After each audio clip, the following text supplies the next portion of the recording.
పంచాయతీ ఎన్నికల వేళ మొత్తం అధికారులు ఎక్కడికక్కడ నిఘా పెట్టినటువంటి సిచ్యువేషన్ చూడొచ్చు మనం విజువల్స్లో చూడొచ్చు. ఎందుకంటే చాలా గైడ్ లైన్స్ ఉన్నాయి, చాలా రూల్స్ ఉన్నాయి. ఎలక్షన్ సందర్భంగా ఎక్కడ చూసినా తనిఖీలు అయితే పోలీసులు కావచ్చు సమన్వయంగా ముమ్మరంగా తనిఖీలు అయితే చేస్తున్నటువంటి సిచ్యువేషన్. మరి ఎవరైనా ఇట్లాంటి కొన్ని నిబంధనలు పాటించాలి, ఎలక్షన్ కోడ్ అయితే ఉల్లంఘించకుండా చూడాల్సిన బాధ్యత అధికారులపైన ఉంది. కాబట్టి అధికారులు ఒకవైపు ముమ్మరంగా తనిఖీలు నిర్వహిస్తున్నారు. ఫ్లయింగ్ స్క్వాడ్ ఆధ్వర్యంలో ఇక్కడ పోలీసుల సమన్వయంతో అయితే తనిఖీలు చేస్తున్నటువంటి సిచ్యువేషన్గా మనం చూడొచ్చు.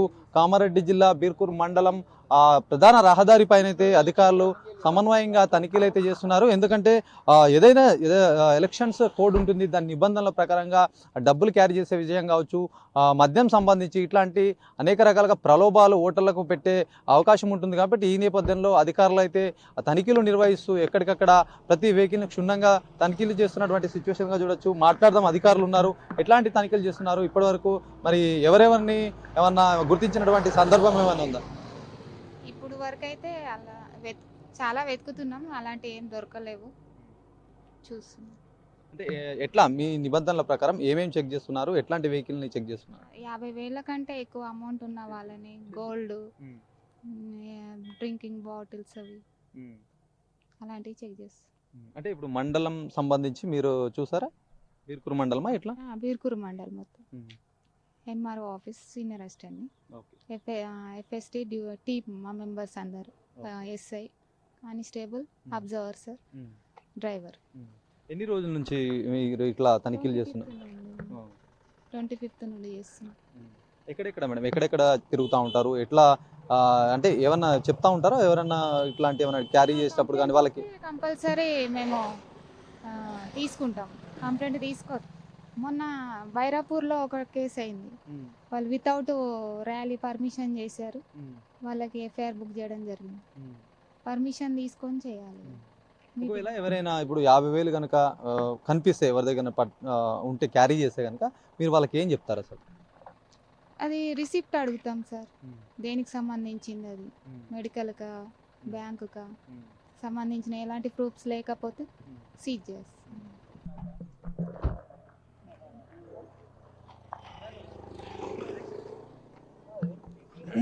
రైట్, తనిఖీలు చేస్తున్న విజువల్ మనం చూస్తున్నాం. ఎవరు అనుమానాస్పదంగా ఉన్నా లేకపోతే ఏదైనా కార్యక్రమానికి వెళ్తున్నప్పుడు ఏదైనా తీసుకెళ్తున్నారా అనే కోణంలో అయితే ఇలాంటి తనిఖీలు అయితే నిర్వహిస్తున్నారు. ఏంటి అసలు మీరు ప్రజలకు ఏం చెప్పదలుచుకున్నారు? చాలా మట్టుకు చాలామంది ప్రజలు వెళ్తూ ఉంటారు, కొన్ని కాటన్స్లో కొన్ని తీసుకుపోతూ ఉంటారు, అయితే మీరు చెప్పేది ఏంటి సార్? 50,000 కంటే తక్కువ తీసుకోకపోతే నో ప్రాబ్లం, ఎక్కువ తీసుకోకపోతే ఖచ్చితంగా సీజ్ చేస్తాం. చాలా మటుకు రైతులు డబ్బులు క్యారీ చేస్తూ ఉంటారు, వాళ్ళ పరిస్థితి ఏంది మరి? అట్లేం లేదు, ఇప్పుడు మనకు 50,000 కంటే ఎక్కువ ఉంటే ఖచ్చితంగా క్యాష్ సీజ్ చేయాలి. అంటే వాళ్ళకి ఏమైనా చేస్తారా? ఇప్పుడు డబ్బులు తీసుకెళ్తున్న క్రమంలో రిసిప్ట్ ఏమన్నా జెన్యూనా లేదా బ్యాంక్ స్టేట్మెంట్ తీసుకుంటే నో ప్రాబ్లం. మీరు అప్పుడు డబ్బులు తీసుకున్న తర్వాత తదుపరి ఎట్లా ముందుకెళ్తారు మీరు? సీజ్ అయితే కాలేదు, ప్రాసెస్ ఎట్లా ఉంటుంది? ఇప్పుడు డిస్ట్రిక్ట్ కమిటీ ఒకటి ఉంటుంది, దానిలో డిపాజిట్ చేస్తారు. ఇప్పుడు ఫర్దర్ ఏది ఉంటే అది వాళ్ళకి రిపోర్ట్ చేస్తాము, వాళ్ళు ఫర్దర్ ఇన్వెస్టిగేట్ చేసి ఇస్తారు. రైట్, ఎలక్షన్ సంబంధించి ఒకవైపు ఏంటంటే డబ్బులు కావచ్చు, మద్యం కావచ్చు, ఇలాంటి క్యారీ చేస్తే ఖచ్చితంగా ఎలక్షన్ నిబంధనలకు విరుద్ధంగా ఉన్న వాటిని ఖచ్చితంగా సీజ్ చేస్తాము.